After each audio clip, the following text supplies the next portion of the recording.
વ્યાયામ અને રમતગમત એ શિક્ષણ તેમજ જીવનનું એક અભિન્ન અંગ છે, જેના ઉપર ગંભીરતાથી કામ કરવું એ દરેક શૈક્ષણિક સંસ્થાની ફરજ છે. નગર પ્રાથમિક શિક્ષણ સમિતિના બજેટમાં શારીરિક કેળવણી અને એમાંય ખાસ કરીને રમતોત્સવ માટે નાણાં ફાળવવામાં આવે છે, પણ યોગ્ય આયોજનના અભાવે એ નાણાંનો સદુપયોગ થઈ શકતો નથી અને પરિણામે બાળકોએ પોતાના અધિકારોથી વંચિત રહેવું પડે છે. રામોત્સવ શિયાળામાં યોજાવાનો જ હોય અને એટલા માટે જ તો બજેટમાં નાણાં ફાળવવામાં આવે છે, તો પછી એનું આગોતરું આયોજન કેમ થતું નથી? દર વર્ષે આ કામમાં મોડું શા માટે થાય છે? ગત વર્ષે પણ રમતોત્સવ ફેબ્રુઆરીના અંતમાં તેમજ માર્ચની શરૂઆતમાં રાખવામાં આવ્યો હતો અને ગરમી શરૂ થઈ ગયેલી હોવાને કારણે બાળકોને ખૂબ જ અગવડો પડી હતી.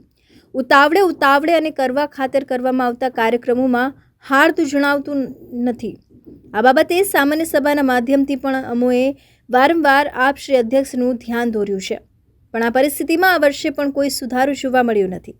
આથી અમારી માંગણી છે કે ગરમી શરૂ થાય પહેલાં આ વર્ષના રમતોત્સવનું આયોજન તાત્કાલિક કરવામાં આવે તેમજ દર વર્ષે રમતોત્સવ સમયસર યોજવામાં આવે.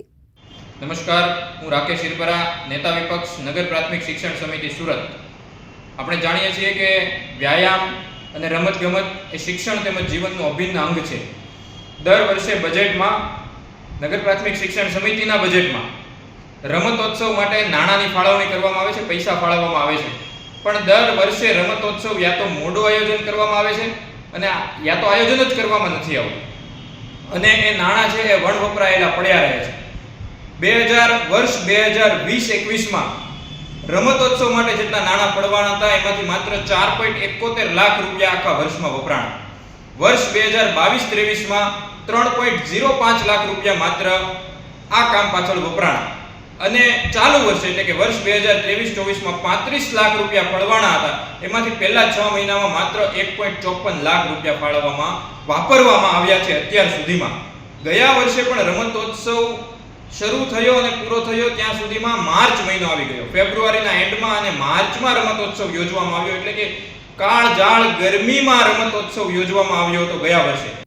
Arvind Rathod, ABC news Gujarat, Surat.